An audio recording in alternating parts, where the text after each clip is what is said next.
क्या है Indian penal code के हिसाब से सज़ा अगर आप बिना मास्क सड़कों पे घूमेंगे, लॉकडाउन का उल्लंघन करेंगे, क्वारंटाइन के जो नियम्स या गाइडलाइन हैं उनको पालन नहीं करेंगे?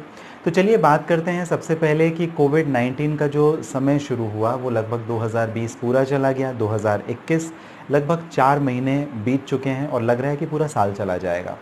बीच में कुछ संभावना ऐसी हुई थी कि कोविड-19 काफ़ी कम हो गया, लेकिन वापस से अब जो स्थिति आ रही है पहले से भी काफ़ी ज़्यादा भयावह है।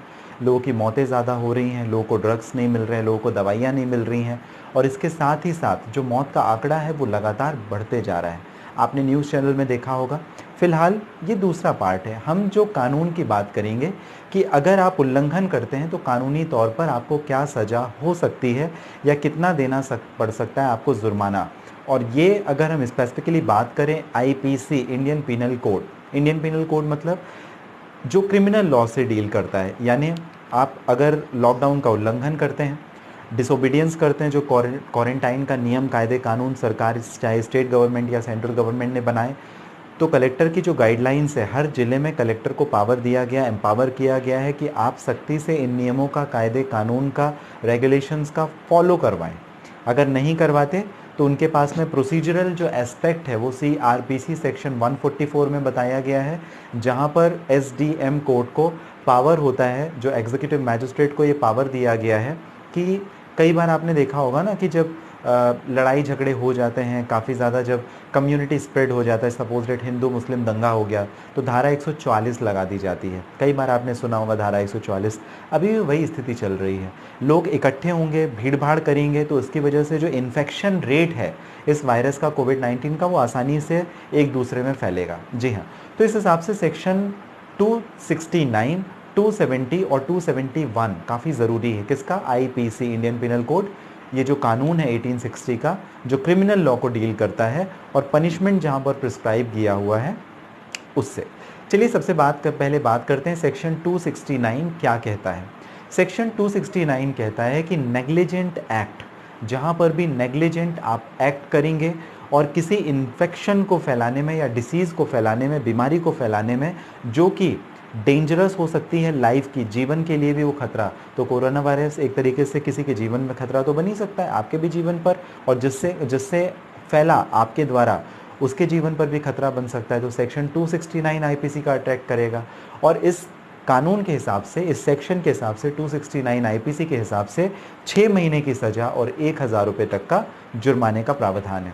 अब मॉडिफिकेशन भी इसमें हो सकता है, इसको बढ़ाया भी जा सकता है। जैसे एपिडेमिक डिसीज़ एक्ट जो 1897 का अगर हम रेफरेंस ले लें तो वहाँ पे स्टेट गवर्नमेंट और सेंट्रल गवर्नमेंट को पावर दिया गया है द एपिडेमिक डिसीज़ एक्ट के द्वारा कि आप इसको बढ़ा भी सकते हैं। तो कई स्टेट ने उसे बढ़ा करके 10,000 भी कर दिया, जैसे दिल्ली ने और केरला ने 10,000 कर दिया है। महाराष्ट्र भी विचार कर रहा है इस पर, अभी फ़िलहाल 500 रुपये उनका जुर्माना है, लेकिन वो बढ़ाने का विचार करें। तो 269 जहाँ पर किसी की हेल्थ या डेंजर आप उसकी ज़िंदगी के लिए कर सकें, वहाँ पर आपको 6 महीने तक की सज़ा और 1000 रुपये तक का जुर्माना देना पड़ सकता है। सेक्शन 270 क्या बोलता है? सेक्शन 270 काफ़ी इंपॉर्टेंट है, जहाँ पर बात होती है काफ़ी डेंजरस जो डिसीज़ेज़ होती है, जैसे HIV, एड्स। आपको मालूम है कि आपके ऐसे किसी एक्ट से दूसरे किसी व्यक्ति की ज़िंदगी पर खतरा बन सकता है। जैसे जो कोरोना वायरस है बच्चों को, या जो बूढ़े लोग हैं, जो वृद्ध हैं, 60 साल से ज़्यादा की उम्र के हैं, उन्हें बहुत ज़्यादा इन्फेक्ट कर रहा है और उनके मल्टीपल ऑर्गन फेल हो रहे हैं, जिसकी वजह से उनकी डेथ हो रही है। तो इस कंडीशन पर सेक्शन 270 जो आईपीसी का, वो अट्रैक्ट कर जाएगा। और अगर मैलिग्नेंट और likely to spread the infection of disease which is dangerous to life, ये सेक्शन 270 कहता है। जैसे HIV का पहले हम एग्जाम्पल देते थे, अब लेकिन कोविड का एग्जाम्पल भी दे सकते हैं, ये भी 270 की धारा पे आ जाएगा। और इसके हिसाब से जो सज़ा है वो थोड़ी ज़्यादा है। वो क्या है? 2 साल तक की सज़ा और फाइन, या दोनों ही आपको देने पड़ सकते हैं सेक्शन 270 के हिसाब से। इस हिसाब से आपको बाहर नहीं घूमना है। अगर आपको मास्क लगाने के लिए राज्य या केंद्र सरकार ने गाइडलाइंस इशू की है तो आपको मास्क पहनना है।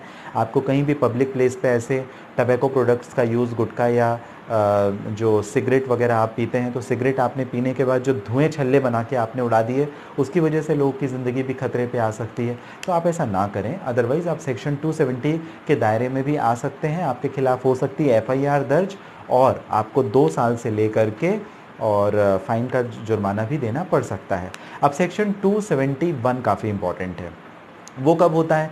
जैसे मान लीजिए आपको कहा गया कि भाई अभी लॉकडाउन चल रहा है, आपको एक जगह से दूसरे जगह पे नहीं जाना है, या कि आपको मास्क पहन करके पब्लिक प्लेसेस पे जाना है, या आपको सोशल डिस्टेंसिंग मेंटेन करनी है। तो अब ये जो सेक्शन 271 है वो अट्रैक्ट कर जाएगा। क्यों?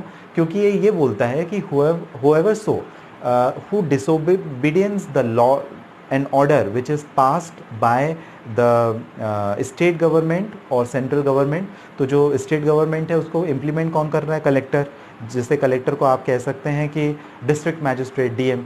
तो अगर डिस्ट्रिक्ट मैजिस्ट्रेट ने कोई ऐसे ऑर्डर बनाए हुए हैं, रेगुलेशंस बनाए हुए या ऑर्डर पास किया हुआ है, अगर आप उसका कंप्लाइंस नहीं करते हैं तो एक तरीके से डिसोबीडियंस कहलाएगा, और उसे ना माने जाने पर आपको जो सज़ा का प्रावधान है वो लगभग 6 महीने तक की सज़ा और 1,000 रुपये तक का जुर्माना या दोनों देना पड़ सकता है। तो ये आईपीसी के प्रावधान है। सेक्शन 269 जहाँ पर नेग्लिजेंट एक्ट के द्वारा आपको ये मालूम है कि इसकी वजह से किसी दूसरे की जान पर बन आ सकती है, और अगर आप ऐसा एक्ट करें तो आपको 6 महीने से लेकर के 1,000 तक का सज़ा का प्रावधान। सेक्शन 270 जहाँ पर HIV एड्स जैसी पॉजिटिव डिसीजेज़ और साथ ही साथ अब मैलिग्नेंट, आपको मालूम है कि किसी की जान के ऊपर खतरा बन सकता है, उसके बावजूद आप घूमेंगे, आप कोविड-19 पॉजिटिव हैं, उसके बावजूद आप घूम रहे हैं, आप उसे स्प्रेड कर रहे हैं, तो सेक्शन 270 के दायरे पे आ जाएंगे। 2 साल तक की सज़ा या फ़ाइन या जुर्माना आपको देना पड़ सकता है, या कि ये एपिडेमिक डिसीज़ एक्ट के हिसाब से मॉडिफाई भी करके और भी गुना बढ़ाया जा सकता है, 10 गुना बढ़ाया जा सकता है जो फ़ाइन है या पनिशमेंट, इस पे और भी बढ़ाया जा सकता है। साथ ही सेक्शन 271 बहुत इंपॉर्टेंस है, जहाँ पर जो डिस्ट्रिक्ट कलेक्टर है वो किसको कंप्लाई करता है? स्टेट गवर्नमेंट या सेंट्रल गवर्नमेंट को। अगर आप उनके ऑर्डर्स को नहीं कंप्लाई करते, नहीं मानते हैं, जो सोशल डिस्टेंसिंग का ऑर्डर है या मास्क पहनने का ऑर्डर है, या गाड़ियों में 3 से ज़्यादा लोगों के बैठने का, या कार में 2 लोगों से ज़्यादा बैठे बिना मास्क पहने घूमने का ऑर्डर है, या पब्लिक प्लेसेस पे टबाको, गुटखा या जो आप सिगरेट वगैरह पी रहे हैं, तो इन सारी चीज़ों का डिसोबीडियंस करने पर सेक्शन 271 अट्रैक्ट होगा, जहां पर 6 महीने की सज़ा और 1,000 रुपये तक का जुर्माना भी लगाया जा सकता है। साथ ही बहुत महत्वपूर्ण है द एपिडेमिक डिसीज़ एक्ट, इसकी सेक्शन 2 सेक्शन 3 में बताया गया है, और सेक्शन 188 आईपीसी और सीआरपीसी का प्रोविज़न 144 भी काफ़ी इंपॉर्टेंट है। अगले वीडियो में हम करेंगे इसी के ऊपर बात। आप सही बने रहें, ध्यान रखें, सोशल डिस्टेंसिंग, मास्क और बाकी सारी चीज़ें जो गाइडलाइंस में दी गई हैं उन सभी को हमें कंप्लाई करना है, जिससे हम अपनी वजह से किसी दूसरे की ज़िंदगी को प्रभावित ना करें, उनकी ज़िंदगी को खतरे में ना डालें। आपको जानकारी कैसी लगी मुझे ज़रूर कमेंट बॉक्स में मेंशन कीजिएगा। इसके साथ ही अगर बात करना चाहें बिल्कुल कर सकते हैं, इस वीडियो के डिस्क्रिप्शन में डिटेल्स हैं जहां से आप अपॉइंटमेंट बुक करके मुझे कर सकते हैं डायरेक्टली बात। आप सभी रखें अपना ध्यान, मिलते हैं अगले वीडियो में।